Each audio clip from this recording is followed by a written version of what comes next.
Bienvenue à Parents d'Ado. J'aime tellement ce moment, passer ce temps avec vous, c'est trop merveilleux et excellent. Alors vous savez, quand on se marie, on est contente, on devient cuisinière, femme de ménage, masseuse, mais c'est un peu chic.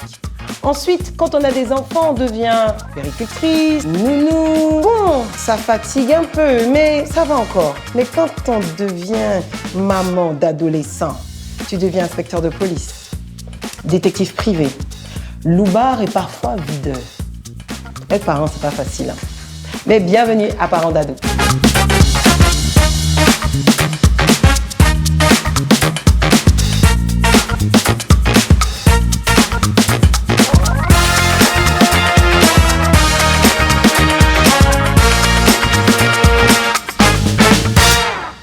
Ce que je veux te dire aujourd'hui, c'est dis-le encore et encore. Oui, nous allons parler de la puissance de la semence. Allons dans le livre de Deutéronome 6, du verset 6 à 7. « Et ces commandements que je donne aujourd'hui seront dans ton cœur. Tu les inculqueras à tes enfants et tu en parleras quand tu seras dans ta maison, quand tu iras en voyage, quand tu te coucheras et quand tu te lèveras. » En gros, faut dire encore. Dis, parle encore. Vous savez, il m'est arrivé une expérience vraiment particulière. Je vivais au Cameroun avec mes enfants et j'avais commencé à faire mon film. Donc du coup, j'étais pas souvent là. Le père aussi travaillait dans un autre pays, il n'était pas trop souvent là. Et quand je reviens, là, j'ai vraiment l'envie de prier avec eux, d'avoir vraiment des temps particuliers. C'était des temps qui étaient vraiment super. Et on priait ensemble, c'était très imagé et tout, c'était top. Et un jour, alors qu'on est à table, j'ai un de mes petits qui devait avoir genre 4-5 ans qui me dit « Ah maman, mais tu fais comme ça, comme au village, quand je vais la nuit au village. » Puis la nuit, je vais au village. Avec ma sœur, on va au village, on vient nous chercher la nuit, on voyage, on s'en va avec Pépé. Quel Pépé? Pépé, comme moi je le connais là, je montre la photo, il dit non, c'est pas ce Pépé. Je montre l'autre papy, il dit non, c'est pas lui.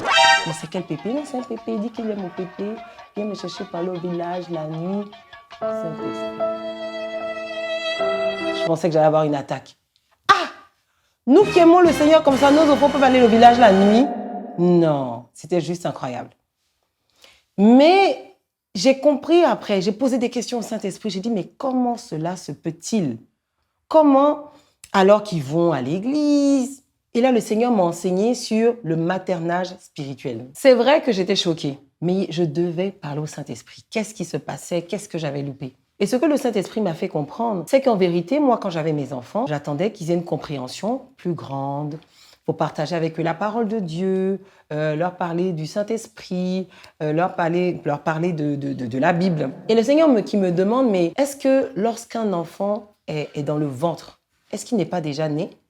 Je dis si. Il me dit, ok. Et quand la mère donne naissance à cet enfant, est-ce qu'il vit ou il ne vit pas? Je dis, si, il vit. Il dit, mais pourquoi la mère n'attend pas que l'enfant comprenne que le lait détient des vitamines et des nutriments tellement importants pour le lui donner? Pourquoi elle n'attend pas? Et le Seigneur me dit, tout homme qui naît est chair, il est âme, il est esprit. Il est fait de chair et il est fait d'esprit. De la même façon que lorsqu'une femme enceinte mange, elle donne des nutriments à son bébé. Lorsqu'il naît, qu'il est bébé, elle le nourrit soit avec le sein, soit avec le biberon. De cette même façon, dès qu'il y a vie dans le ventre, dès qu'un enfant naît, il a besoin, son esprit a faim. Et j'ai compris que dans le monde spirituel, il y a des nourrices spirituelles qu'on ne voit pas. L'enfant a pris son biberon, il a fait son rôle, il est bien, il est dans son berceau, mais son esprit a faim. Toi, tu ne le nourris pas de la parole de Dieu. Tu te dis non, il ne comprend pas. Mais il y a des nourrices qui viennent le soir et qui lui donnent un lait. Un lait qui n'est pas un lait comme les autres. Il y a une enzyme dans le lait maternel qu'on appelle l'ocytocine. C'est une enzyme, on dit, qui relie la mère à l'enfant. Ça crée un lien vraiment particulier entre la mère et l'enfant. Mais vous savez, il y a des nourrices spirituelles qui viennent inculquer une ocytocine spirituelle à nos enfants. Ton enfant, il est là. Moi, j'étais choquée parce que je suis dans le ministère des enfants, on évangélise dans les villages. Tu as un enfant à 3 ans, il est possédé. Des fois, il t'explique qu'il est sorcier, il fait des choses, mais à 3 ans, tu connais quoi pour faire la sorcellerie? Mais en vérité, dès qu'il y a la vie, dès que l'esprit est en position, il y a déjà quelque chose qui fonctionne. Ce que je veux te dire, c'est que la parole de Dieu est une puissance. Le Saint-Esprit m'a dit, tu as commencé à avoir des temps de prière avec tes enfants quand tu es revenu de ton voyage. Et ce sont ces temps de prière-là qui t'ont permis de savoir ce qui est en train de se passer dans ta maison quand tu n'étais pas là. Et moi, je l'avoue, j'ai toujours lu la parole avec mes enfants, mais j'attendais qu'ils sachent eux-mêmes un peu parler, un peu lire. Je ne le faisais pas quand ils étaient bébés. Et apparemment, il y a des nourrices qui sont venues s'imposer.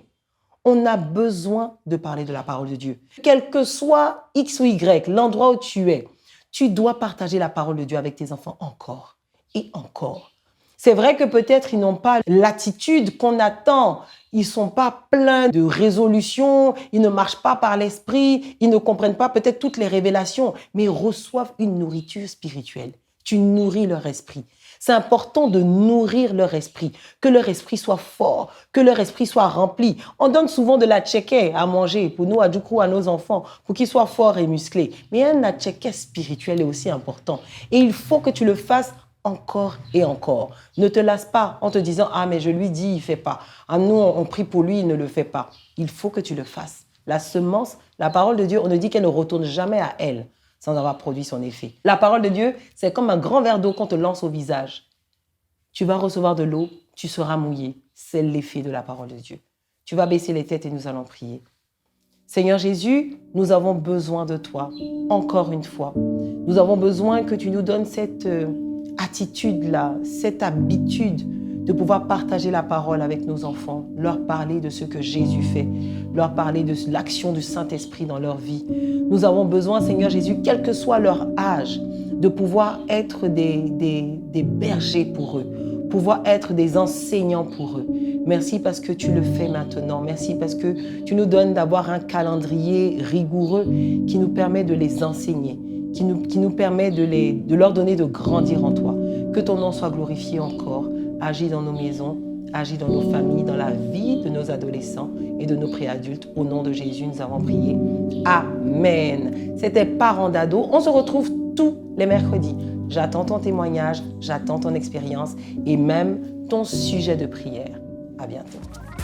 La parole de Dieu, c'est comme un grand verre d'eau qu'on te lance au visage, qu'on te lance au visage.